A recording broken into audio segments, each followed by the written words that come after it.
నమస్కారం గంటారావానికి స్వాగతం. ముందుగా ప్రధానాంశాలు. ఈ ఏడాది 8,10,000 కోట్ల రుణాలు ఇవ్వాలన్న సీఎం. ఆర్థిక నేరాల నియంత్రణ చర్యలపై బ్యాంకర్లకు దిశానిర్దేశం. సాయికృష్ణ కుటుంబానికి అండగా ఉంటామన్న చంద్రబాబు. ఘటన వెనుక ఎవరున్నా వదలబోమని కుటుంబ సభ్యులకు హామీ.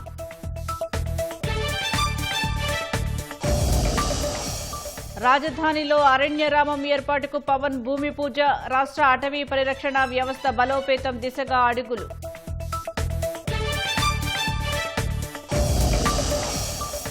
ఏడుగురి ఉసురు తీసిన కుటుంబ కలహాలు. పిల్లలను చంపి కన్నవారి ఆత్మహత్య.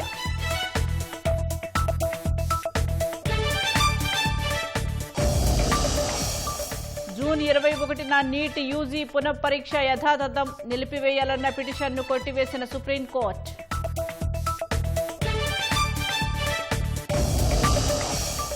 జెనీవాలో అమెరికా ఇరాన్ మధ్య చర్చలు వాయిదా. ఇజ్రాయెల్ హెజ్బొల్లా మధ్య భీకర పోరుతో నిర్ణయం.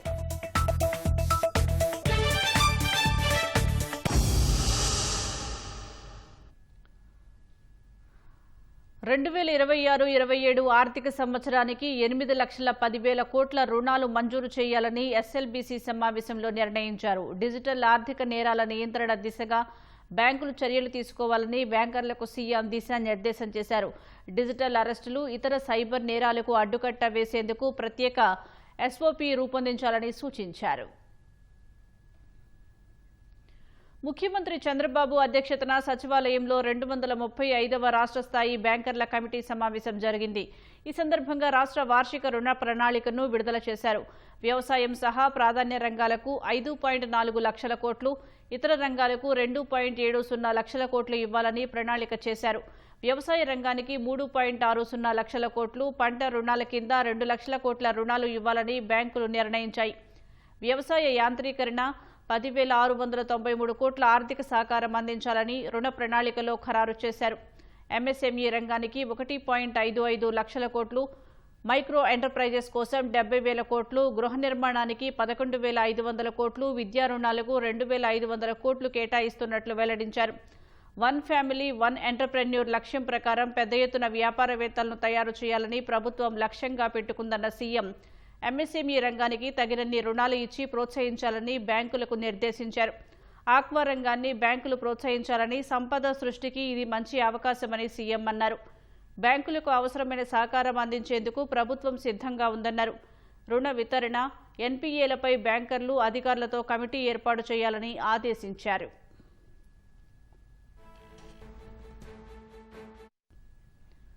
డిజిటల్ ఆర్థిక నేరాల్లో బాధితులు సొమ్ము కోల్పోకుండా బ్యాంకులు తక్షణం స్పందించాలని సీఎం సూచించారు. సెంట్రల్ ట్రాన్సాక్షన్ మానిటరింగ్ సెల్స్ ఏర్పాటు చేసి ఆర్థిక నేరాలను నియంత్రించాలని కోరారు. గడిచిన 3 నెలల్లో ఈ డిజిటల్ ఆర్థిక నేరాలతో రాష్ట్రవాసులు భారీగా డబ్బులు కోల్పోయారని గుర్తు చేశారు. ఈ నేరాలను విశ్లేషించి తగిన ఎస్ఓపీ చేపట్టాలని సూచించారు. విద్యా రుణాలపై వడ్డీలో 4% రాయితీ ఇచ్చేందుకు రాష్ట్ర ప్రభుత్వం సిద్ధంగా ఉందన్నారు. పీఎం విద్యానిధి పథకానికి అనుబంధంగా రుణాల ప్రక్రియ చేపట్టాలని ఆలోచన చేస్తున్నట్లు చెప్పారు. దేశ విదేశాల్లో ఉన్నత విద్య అభ్యసించే విద్యార్థులకు వెసులుబాటు కల్పించేలా ఈ నిర్ణయం తీసుకున్నట్లు వివరించారు. పునరుత్పాదక ఇంధనానికి కూడా రుణ మంజూరీ బాగా పెంచాల్సిన అవసరం ఉందన్నారు. బ్యాంకర్లు, ప్రభుత్వ విభాగాల మధ్య మెరుగైన సమన్వయం ఉండాలని అన్నారు. బ్యాంకులు సామాజిక బాధ్యతగా లబ్ధిదారులను ఆదుకోవాలని సీఎం స్పష్టం చేశారు. డైరీ, ఆక్వా, కోల్డ్ చైన్ రంగాలు వృద్ధి చెందేలా రాష్ట్ర స్థూల ఉత్పత్తి సాధనలో బ్యాంకర్లు సహకరించాలని కోరారు. స్థానిక అవకాశాలను లబ్ధిదారులు అందిపుచ్చుకునేలా బ్యాంకర్లతో మాట్లాడాలని కలెక్టర్లకు సూచించారు. గృహ లబ్ధిదారులకు రుణాల మంజూరులో జాప్యం చేయవద్దన్నారు.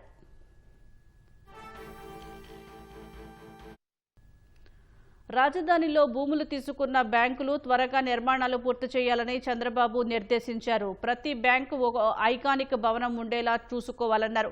రిజర్వ్ బ్యాంకు కూడా ఏపీలో కార్యకలాపాలు మరింత విస్తృతం చేయాలన్నారు. ఈ ఏడాది 15% వృద్ధి రేటు లక్ష్యంగా పెట్టుకున్నట్లు చెప్పారు. అందుకు అనుగుణంగా ఆయా రంగాలకు బ్యాంకులు ఆర్థిక ఊతం అందించాలన్నారు. విజయవాడ కృష్ణలంక పిఎస్ పరిధిలో అదృశ్యమైన సాయికృష్ణ కుటుంబానికి అండగా ఉంటామని ముఖ్యమంత్రి చంద్రబాబు భరోసా ఇచ్చారు. ఘటన వెనుక ఎంతటి వారున్నా వదిలేది లేదని హామీ ఇచ్చారు. ఘటనపై అనవసర రాజకీయాలు చేయవద్దని కుటుంబ సభ్యులు కోరారు. మరోవైపు ఈ కేసు దర్యాప్తులో పోలీసులు స్పీడ్ పెంచారు. లాకప్ డెత్ చేశారని ఆరోపణలు ఎదుర్కొంటున్న సీఐ నాగరాజుపై కేసు నమోదు చేశారు. కృష్ణలంక పోలీస్ స్టేషన్ పరిధిలో సాయికృష్ణ మిస్సింగ్ కేసుకు సంబంధించి అతని తల్లి విజయలక్ష్మి ముఖ్యమంత్రి చంద్రబాబును కలిశారు. పెనమలూరు ఎమ్మెల్యే బోడె ప్రసాద్ సాయికృష్ణ తల్లి మరికొందరు బంధువులను సీఎం వద్దకు తీసుకెళ్లారు. వారితో మాట్లాడిన సీఎం ఘటనపై ఉన్నత స్థాయిలో దర్యాప్తు చేస్తున్నామని తెలిపారు. ఇప్పటికే సీఐ నాగరాజును సస్పెండ్ చేశామని వివరించారు. తప్పు ఉందని తేలితే ఎంతటి వారినైనా ఉపేక్షించేది లేదని తేల్చి చెప్పారు. అధైర్యపడొద్దని అండగా ఉంటామని విజయలక్ష్మికి భరోసా ఇచ్చారు. ఎప్పుడు ఎలాంటి సాయం కావాలన్నా చేయడానికి సిద్ధంగా ఉన్నామని సీఎం చెప్పినట్లు విజయలక్ష్మి తెలిపారు. చంద్రబాబు గారిని కలవాలనుకున్నాను, కలిశాను. నాకు తగ్గ న్యాయం చేశారు. ఆయన నా బిడ్డ కేసులో నాకు సాయం చేస్తానన్నారు. న్యాయం చేస్తానమ్మా అన్నారు. నాకు న్యాయం చేశారు. ఏ సాయం కావాలన్నా నేను చేస్తానమ్మా, నా దగ్గరికి రా నువ్వు అని చెప్పి నాకు భరోసా ఇచ్చారు. నాకు అది చాలు. చంద్రబాబు గారు మా సిస్టర్ గారితో ఒక గంట సేపు ఆమె బాధలన్నీ విని ఆమెకి ఏ విధంగా న్యాయం జరిగిద్దో ఆలోచించి ఆమె కష్టాలని తీరుస్తానని భరోసా ఇచ్చారు. అంతేకాకుండా ఎవరైతే అన్యాయం చేశారో వాళ్ళ మీద క్రిమినల్ కేసు కట్టి వాళ్ళ 302 కేసు కట్టి వాళ్ళని సబ్ జైలు కూడా వేస్తానని హామీ ఇచ్చారు. ఆ తల్లి బాధలు తీర్చడానికి ఆయన ఇచ్చిన భరోసా అంతకన్నా ఆ తల్లికి ఇంకేం అవసరం లేదని మా మనసుకు అనిపించిందండి. ఇలాంటిది ఇంకా ఏ ప్రజలకి ఎవరికి లేని వాళ్ళకి జరగకూడదని కూడా ఆయనకు విజ్ఞప్తి చేశాం. ఇది రాజకీయపరమైన హత్యలు కాదండి, ఏదో ఒక స్టేషన్ లో జరిగిన ఇన్సిడెంట్ గానే మేము చూస్తున్నాం. మా ఫ్యామిలీ మొత్తం కూడా ఫస్ట్ నుంచి కోరుకున్నది అదే. ఎవరైతే సాయికృష్ణ విషయంలో అన్యాయం చేశారో వాళ్ళనే శిక్షించమని మేము అడిగాం తప్పితే మాకు ఈ రాజకీయ పార్టీలు, ఈ కులాలు, మతాలు వీటికి సంబంధం లేదండి. మాకు ఈ రాజకీయాలకు ఏ విధమైన సంబంధం లేదు. ఒక సామాన్యుడికి న్యాయం జరగదు అనుకున్నాం, కానీ చంద్రబాబు గారు లాంటి మహోన్నతమైన వ్యక్తి ఉన్నంత కాలం, పవన్ కళ్యాణ్ గారు లాంటి వ్యక్తి ఉన్నందుకు మేము చాలా సంతోషిస్తున్నాం. సాయికృష్ణ అదృశ్యం కేసులో పోలీసులు ముమ్మరంగా దర్యాప్తు చేస్తున్నారు. సాయికృష్ణను లాకప్ డెత్ చేశారని ఆరోపణలు ఎదుర్కొంటున్న సీఐ నాగరాజుపై కేసు నమోదు చేశారు. కేసు దర్యాప్తు అధికారిగా రాజమహేంద్రవరం ఎస్పీ నరసింహ కిషోర్ ను నియమించారు. ఏసీపీ దైవప్రసాద్ నేతృత్వంలో 2 సీఐలు, ఎస్ఐలు సాయికృష్ణ నివాసానికి వెళ్లి తల్లి విజయలక్ష్మితో పాటు మరో 2 కుటుంబ సభ్యుల స్టేట్మెంట్ రికార్డ్ చేశారు. మరోవైపు కేసు దర్యాప్తు కోసం 3 సభ్యుల ఫోరెన్సిక్ బృందం కృష్ణలంక పిఎస్ కు వెళ్లి ఆధారాలు సేకరించింది. కేసు దర్యాప్తు చురుగ్గా సాగుతోందని సాయికృష్ణ కుటుంబ సభ్యులు సంతృప్తి వ్యక్తం చేశారు. సిపి గారు చెప్పింది ఒకటేనండి, ఇది ఎంక్వైరీ చేసి నేను మీకు న్యాయం చేస్తానన్నారు. అన్న మాట ప్రకారమే వారానికి 5 రోజులు, 4 రోజులు, 3 రోజులు ప్రోగ్రెస్ మేము చూసామండి. మేము ఎఫ్ఐఆర్ కూడా ఫైల్ చేసి ఇదే సర్కిల్ ఇన్స్పెక్టర్ మీద యాక్షన్ తీసుకోవాలనేది మేము చెప్పిన మాట వాస్తవం. మేము ఇచ్చిన దాంట్లో ఆధారాలు ఉన్నాయి కాబట్టి పిఆర్ కు పంపారు, సస్పెండ్ చేశారు, ఎఫ్ఐఆర్ ఫైల్ చేసి అతన్ని అరెస్ట్ చేయడానికి మూవ్ అయ్యారండి. చాలా మంది పేర్లు చెప్తున్నారు కానీ సీఐ ఒక్కటి మాత్రమే పేరు నమోదు చేశారు. కానిస్టేబుల్ పేర్లు ఎక్కడ కూడా ఎఫ్ఐఆర్ లో లేని పరిస్థితి కనిపిస్తుంది. ఎంక్వైరీ చేస్తే ఎంక్వైరీలో మిగిలిన వాళ్ళు కూడా చేరుస్తామని మాకు హామీ ఇచ్చారు కాబట్టి మేము వెనక్కి తగ్గాం. మా బిడ్డను మాకిస్తే ఏ కేసు మాకొద్దు, ఏ రూపాయి మాకొద్దు. మా బిడ్డను దానం చేసుకుంటాం, లేదు ఆడి బూడిది ఇచ్చినా చాలు, మేము కర్మకాండలో జరుపుకుంటాం, లేదంటే డేట్ చెప్పండి, అదే మేము అడిగామండి.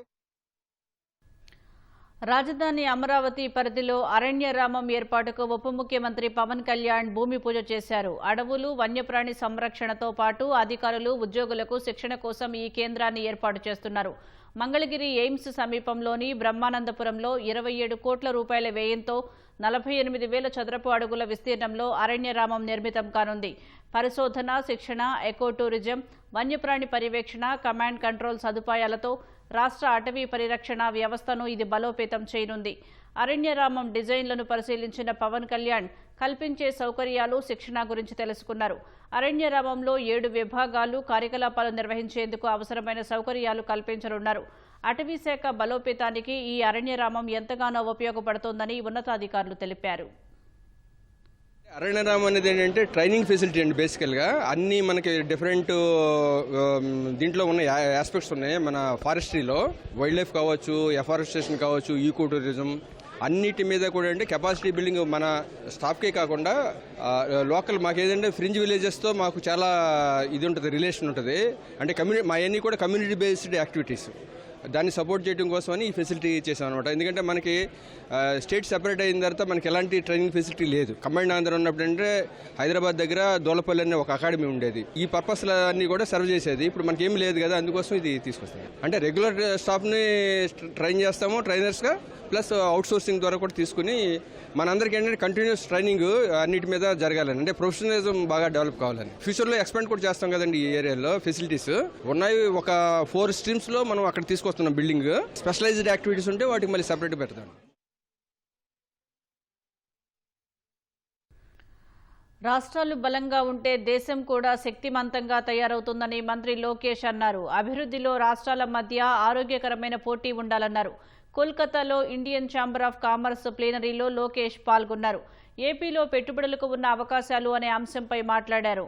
బంగాల్ సీఎం సువేందు అధికారితో సమావేశమైనప్పుడు ఏపీలో ల్యాండ్ పూలింగ్ గురించి ఆరా తీశారని చెప్పారు.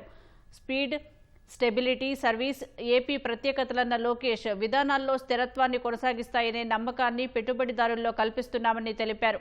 మరోవైపు ఐటీసీ చైర్మన్ సంజీవ్ పూరితో సమావేశమైన లోకేష్ క్రాప్ వాల్యూ చైన్ క్లస్టర్లలో పెట్టుబడులు పెట్టే అంశాన్ని పరిశీలించాలని కోరారు. వాతావరణ మార్పులు తట్టుకోగలిగే వంగడాలు సృష్టించాలన్నారు. లోకేష్ ప్రతిపాదనలు పరిశీలిస్తామని సంజీవ్ పూరి లోకేష్కు హామీ ఇచ్చారు. Andhra Pradesh is always open to doing business. I believe that when states compete, India wins. Naidu ji is now in his version 4.0. This is his 4th term as the Chief Minister. He brings the same energy, but he's also backed with a very young team. 50% of our MLAs are first-timers. 17 out of 25 ministers are first-timers. And that is why we're able to attract 25% of investments coming into, investments being made in India to the great state of Andhra Pradesh. And I believe this is just the beginning. And I know my Chief Minister is not exactly happy with our performance. He'll be happy when we have 50% of the investments coming to Andhra Pradesh. We are here to compete. I believe when states compete, India wins, Bharat wins. And I believe that Andhra Pradesh should lead the way. బంగారం లాంటి ముగ్గురు ఆడబిడ్డల్ని చంపేసి ఓ తండ్రి తాను ఉరివేసుకుని చనిపోయాడు. మరోచోట ఓ తల్లి, ఆమె 2 బిడ్డల మృతదేహాలు రైలు పట్టాలపై చెల్లాచెదురుగా పడ్డాయి. భార్య వదిలేసిందని ప్రకాశం జిల్లాలో తండ్రి ఘాతుకానికి పాల్పడగా, శ్రీకాకుళం జిల్లాలో భార్యాభర్తల విభేదాలు తల్లి బిడ్డల మరణానికి కారణమయ్యాయి. మహాలక్ష్మి లాంటి ముగ్గురు ఆడబిడ్డలు. తల్లి భర్తకు దూరంగా ఉంటోంది. పిల్లలు ముగ్గురు తండ్రి, నాయనమ్మ వద్దే ఉంటున్నారు. గురువారం రాత్రి ఎప్పటిలాగే నిద్రపోయారు. ఉదయాన మంచంపై నిద్రిస్తున్న పిల్లల్ని లేపమని నాయనమ్మ వారి తండ్రికి చెప్పింది. ఇప్పుడే వద్దులే, కాసేపు నిద్రపోని అని ఆ తండ్రి బదులిచ్చి బయటకు వెళ్లిపోయాడు. తర్వాత కాసేపటికి పిల్లల్ని నిద్రలేపేందుకు నాయనమ్మ ప్రయత్నించగా ముగ్గురు విగతజీవులుగా పడి ఉండటంతో ఆమె నిశ్చేష్టురాలైంది. కాసేపటికే కుమారుడు కూడా ఇంటికి కొద్ది దూరంలోనే చెట్టుకు ఉరివేసుకుని ఆత్మహత్యకు పాల్పడ్డాడని తెలుసుకుని ఆమెకు ఊపిరాడలేదు. హృదయాలని కలిచివేసే ఈ విషాద ఘటన ప్రకాశం జిల్లా చీమకుర్తి మండలం కేవీ అగ్రహారంలో జరిగింది. సుధాకర్ అనే వ్యక్తి తన ముగ్గురు కుమార్తెలకు విషమిచ్చి తాను ఉరివేసుకుని చనిపోవడం కలచివేసింది. ఈ ఘటనలో 13 ఏళ్ల గో అచ్యుత, 11 ఏళ్ల పూజిత, 8 ఏళ్ల లోకిత శ్రీతో పాటు తండ్రి సుధాకర్ మరణించారు. సుధాకర్ భార్య కొంతకాలంగా అతడికి దూరంగా ఉంటున్నట్లు కుటుంబ సభ్యులు తెలిపారు. 4 ఏళ్లైనా తిరిగి రాకపోవడంతో విడాకుల కోసం సుధాకర్ కోర్టును ఆశ్రయించారు. ఏడాది క్రితం భార్య పుట్టింటి నుంచి కొంతమంది పెద్ద మనుషులతో వచ్చి భర్తతో గొడవ పడినట్లు మృతుడి కుటుంబీకులు తెలిపారు. అప్పటికీ వారిద్దరి మధ్య సఖ్యత కుదరలేదు.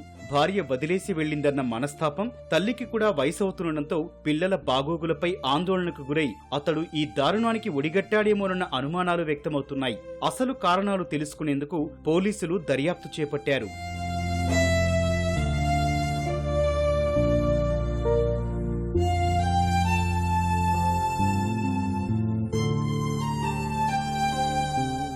భర్తతో విభేదాల కారణంగా ఓ మహిళ తన 2 పిల్లలతో కలిసి బలవన మరణానికి పాల్పడటం శ్రీకాకుళం జిల్లాలో శోకాన్ని నింపింది. పలాస తాళభద్ర మార్గంలోని రైలు పట్టాలపై తల్లి, 2 పిల్లల మృతదేహాలు చెల్లాచెదురుగా పడ్డాయి. భావనపాడుకు చెందిన పూజకు చెలమయ్యపేటకు చెందిన వెంకట్తో 8 ఏళ్ల క్రితం వివాహమైంది. వీరికి 5 ఏళ్ల కుమారుడు కుశాంత్, 3 ఏళ్ల కుమార్తె దీక్షిత ఉన్నారు. కుటుంబమంతా విజయవాడలో ఉండేవారు. వెంకట్ భవన నిర్మాణ పనులకు వెళ్తుండేవారు. వేసవి సెలవుల్లో పిల్లలతో కలిసి చెలమయ్యపేటకు వెళ్లారు. కొన్నాళ్లుగా దంపతుల మధ్య గొడవలు జరుగుతున్నాయి. ఈ క్రమంలో గురువారం ఉదయం 10 గంటల సమయంలో పూజ ఇద్దరు పిల్లల్ని తీసుకుని ఇంటి నుంచి బయటకు వెళ్ళింది. సాయంత్రమైనా తిరిగి ఇంటికి వెళ్లని పూజ చీకటి పడే సమయానికి పిల్లలతో కలిసి పలాస రైల్వే స్టేషన్ కు చేరుకుంది. రాత్రంతా అక్కడే ఉన్నట్లు తెలుస్తోంది. ఉదయం రైలు వస్తుండగా పలాస తాళభద్ర మధ్య పట్టాలపై పిల్లలను గట్టిగా పట్టుకుని కూర్చుంది. అలా రైలు కింద పడి ముగ్గురు ప్రాణాలు కోల్పోయారు. అత్తతో పాటు తోడికోడళ్ల వేధింపులు తట్టుకోలేకే బలవన్మరణానికి పాల్పడిందని పూజా తల్లి ఆరోపించారు.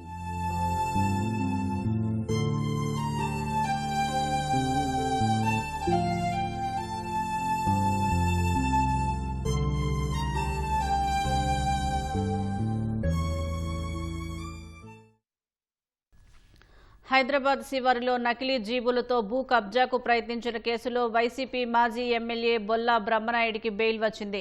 రంగారెడ్డి జిల్లా కోర్టు షరతులతో బెయిల్ మంజూరు చేసింది. గండిపేట పరిధిలో దాదాపు 1000 కోట్ల విలువైన భూమిని కబ్జా చేసేందుకు తెలంగాణ ప్రభుత్వ లోగోలు, స్టాంపులతో 5 నకిలీ జీవోలు సృష్టించారు. ఇందులో బొల్లా బ్రహ్మనాయుడు నిందితుడిగా ఉన్నారు. బొల్లా బెయిల్ పిటిషన్ను విచారించిన రంగారెడ్డి జిల్లా కోర్టు 20,000 విలువైన 2 పూచీకత్తులు సమర్పించాలని ఆదేశించింది. 15 రోజులకోసారి దర్యాప్తు అధికారి ముందు హాజరు కావాలని స్పష్టం చేసింది. హోంమంత్రి అనితపై అనుచిత వ్యాఖ్యలు చేసిన వైసీపీ నేత గుడివాడ అమర్నాథ్కు మహిళా కమిషన్ నోటీసులు జారీ చేసింది. అనితపై వ్యాఖ్యలను సుమోటోగా విచారణకు స్వీకరించింది. జూన్ 24 ఉదయం 11 గంటలకు కమిషన్ ఎదుట హాజరు కావాలని ఆదేశించింది. అనుచిత వ్యాఖ్యలపై వివరణ ఇవ్వాలని స్పష్టం చేసింది. గడువులోగా స్పందించకపోతే మహిళల ఫిర్యాదులు, వీడియో క్లిప్పింగుల ఆధారంగా చర్యలు తీసుకుంటామని మహిళా కమిషన్ ప్రకటించింది.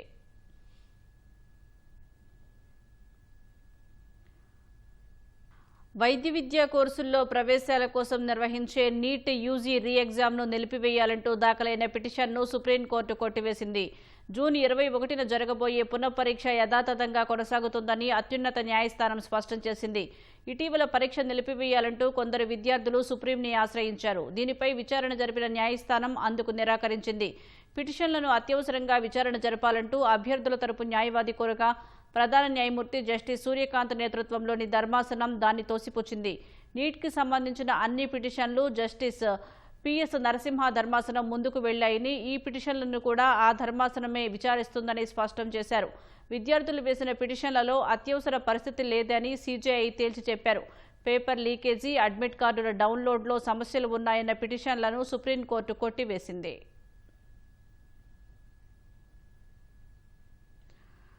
అమెరికా, ఇరాన్ మధ్య ఒప్పందం కుదిరిన వేళ లెబనాన్లో ఇజ్రాయెల్, హెజ్బుల్లా మధ్య భీకర పోరు సాగుతోంది. నబతియే జిల్లాలో ఈ తెల్లవారుజామున ఇజ్రాయెల్ డిఫెన్స్ ఫోర్సెస్ ఐడీఎఫ్ జరిపిన మెరుపు దాడుల్లో 18 మంది మృతి చెందారు, మరికొందరు గాయపడ్డారు. హెజ్బుల్లా జరిపిన ప్రతి దాడుల్లో లెఫ్టినెంట్ కల్నల్ సహా 4 ఇజ్రాయెల్ సైనికులు మృతి చెందారు.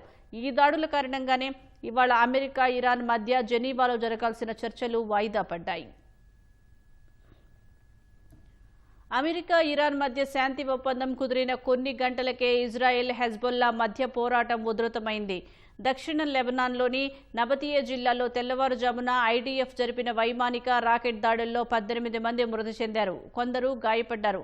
అనేక నివాసాలను లక్ష్యంగా చేసుకుని ఇజ్రాయెల్ ఈ దాడులు చేసినట్లు లెబనాన్లోని అధికారిక మీడియా తెలిపింది. ఈ ప్రాంతంలో ఇజ్రాయెల్ జరిపిన అతిపెద్ద దాడుల్లో ఇదొకటని పేర్కొంది. నబాతియే నగరంతో పాటు కఫర్ బౌజ్, కఫర్ రెమాన్, జెబ్డెన్ చుట్టుపక్కల ఉన్న అనేక పట్టణాల్లో దాడులు జరిగినట్లు లెబనాన్ అధికార మీడియా తెలిపింది. ఆ తర్వాత వరుసగా కఫర్ టిబ్నిట్, రేహాన్ తదితర ప్రాంతాల్లోనూ ఇజ్రాయిల్ దాడులు జరిగినట్లు పేర్కొంది. మరోవైపు దక్షిణ లెబనాన్లో జరుగుతున్న పోరాటంలో 4 సైనికులు మృతి చెందినట్లు ఇజ్రాయిల్ సైన్యం ప్రకటించింది. మృతుల్లో ఒకరు లెఫ్టినెంట్ కల్నల్ అని తెలిపింది. డ్రోన్ దాడిలో మరో 5 గాయపడినట్లు పేర్కొంది.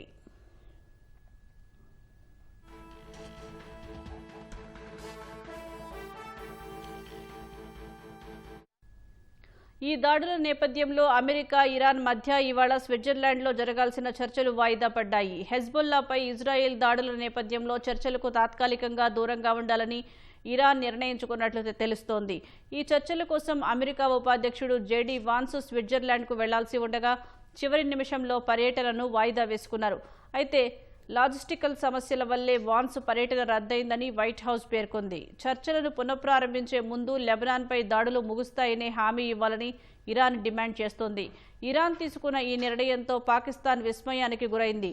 ప్రస్తుతం లెబనాన్లో జరుగుతున్న పోరాటాన్ని శాంతింపచేయడానికి మధ్యవర్తులు కృషి చేస్తున్నారు. హర్మూజ్లో ఆంక్షల సడలింపు, సముద్ర భద్రత, అణు సంబంధిత చర్యలు, ప్రాంతీయ హామీలపై జరగాల్సిన చర్చలు వాయిదా పడ్డాయి.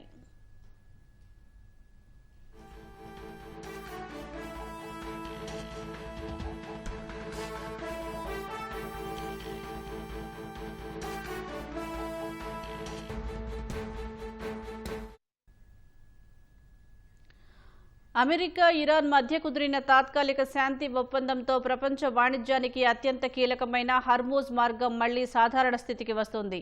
అంతర్జాతీయ సమాజానికి భారీ ఊరటనిచ్చేలా ఇరాన్ ప్రభుత్వం ప్రకటన చేసింది.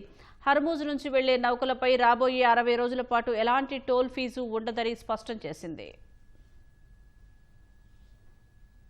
అమెరికాతో తాత్కాలిక శాంతి ఒప్పందం కుదిరిన నేపథ్యంలో Iran supreme national security council కీలక ప్రకటన చేసింది. హార్ముజ్ జలసంధి గుండా ప్రయాణించే వాణిజ్య నౌకలపై రాబోయే 60 రోజుల పాటు ఎలాంటి నౌకాయాన రుసుము వసూలు చేయబోమని స్పష్టం చేసింది. ఈ 2 నెలల కాలానికి అయ్యే మొత్తం ఖర్చును ఇరాన్ ప్రభుత్వమే భరిస్తుందని ప్రకటించింది.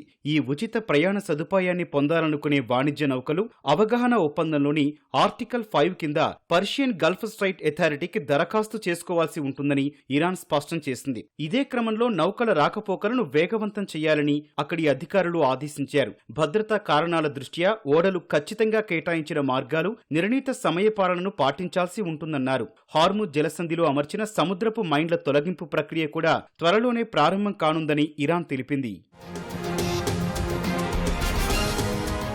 మరోవైపు ఇరాన్పై విధించిన కఠినమైన ఆర్థిక, సైనిక ఆంక్షలను సడలిస్తూ అమెరికా ముందడుగు వేసింది. ఇరాన్ తీర ప్రాంతాలపై ఉన్న దిగ్బంధనాన్ని అమెరికా దళాలు పూర్తిగా తొలగించాయి. ఇరాన్ నౌకాశ్రయాలకు వచ్చే, అక్కడి నుంచి వెళ్లే ఎలాంటి వాణిజ్య నౌకలను తాము అడ్డుకోవడం లేదని అమెరికా స్పష్టం చేసింది. అమెరికా సైన్యం అమలు చేస్తున్న నౌకాదళ దిగ్బంధం పూర్తిగా ముగిసిందని, అంతర్జాతీయ నౌకాయానానికి ఎలాంటి ఆటంకాలు సృష్టించడం లేదని యుఎస్ కమాండ్ స్పష్టం చేసింది. దీంతో పర్షియన్ గల్ఫ్ ప్రాంతంలో యుద్ధ మేఘాలు పూర్తిగా తొలగిపోయినట్లయింది.